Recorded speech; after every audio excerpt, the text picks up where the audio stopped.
네, 안녕하십니까. 신성하게 5분 역사 상식 시간입니다. 이번 시간에는 월남전이라고 우리가 잘 알려지고 있는 베트남 전쟁의 포로 실종자 문제에 대해서 이야기를 해보겠습니다. 베트남 전쟁에서 포로 실종자는 한 명도 없었다. 우리 정부가 이렇게 얘기를 했는데요. 사실 그렇습니다. 얼마나 많은 포로 실종자가 발생했는지 알 수가 없어요. 전쟁터에서는 포로나 실종자가 생기기 마련이거든요.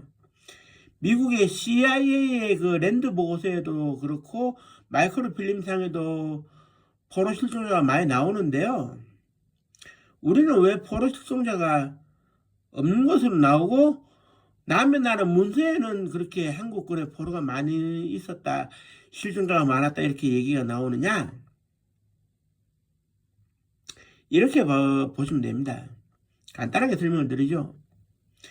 그때 당시에 베트남 전쟁에 파병을 가는 데 있어 가지고 여러 가지 경제 지원을 미국으로부터 받는데 너무 많은 규모에서 지원을 받기는 어려울 것 같다.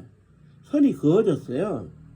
그러니까 그 돈을 최다 경제 개발에 투자를 해야 되는데 전쟁에서 포로 실종자가 생긴다고 그 사람들 찾으러 다니면 비용도 들어가고, 그러면 결국 어떻게 되겠습니까?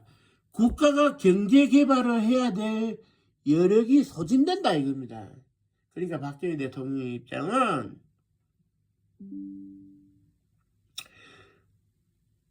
베트남 전쟁에 가서 부상을 당하거나 이제 죽거나 이러면은 또 뭐 시신으로도 오고 부상당한 상태로도 오지만 포로 실종자는 너희들이 복골복이 좀 되라 이겁니다. 국가가 지금 여력이 없는데, 이게 박정희 대통령은 쉽게 말씀드려서 이런 거라고 봐야 됩니다.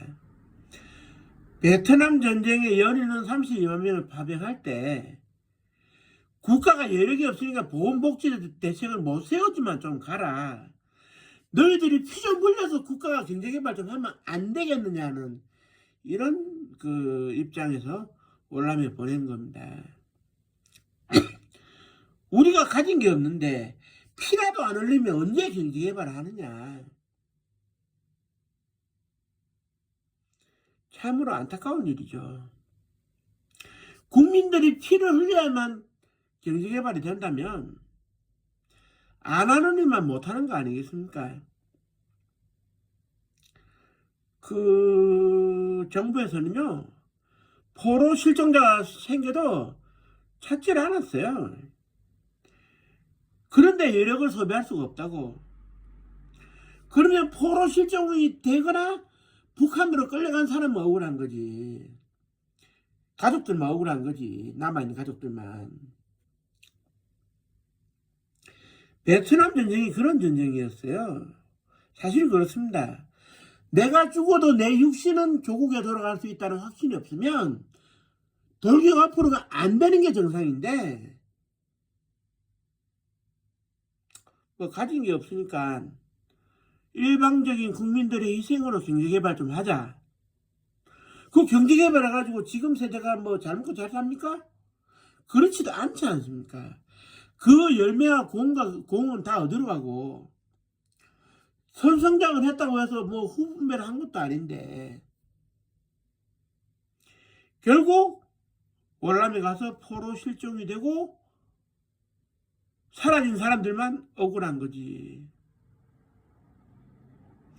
그래서 남의 나라 전쟁터에는 함부로 참전하면 안 된다 이건데, 참 서글픈 얘기입니다. 그 이런 한 푼 보상도 없이 젊은 군인들이 좀 죽어서 국가에 그런 그 뭐냐 피를 흘려서 국가의 경제개발을 하자 이렇게 얘기한다는 게 참 안타까운 일 아니겠습니까? 어쩌면 우리 슬픈 날에 초상화라고 해야 될 겁니다. 뭐 그렇게라도 경제개발을 해야 했다면 박정희 대통령도 어쩔 수 없지 않았나 얘기하는 사람도 있을 텐데 이 문제가 아직도 공론화가 안 되고 있다는 사실이 안타깝기 때문에라도 저라도 시간 날 때마다 공론화를 할 겁니다.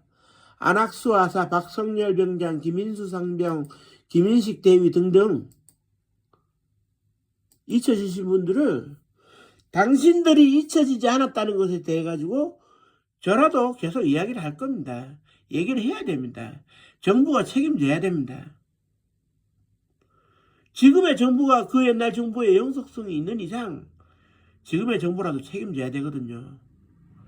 반드시 책임지는 그날이 오기를 바랍니다.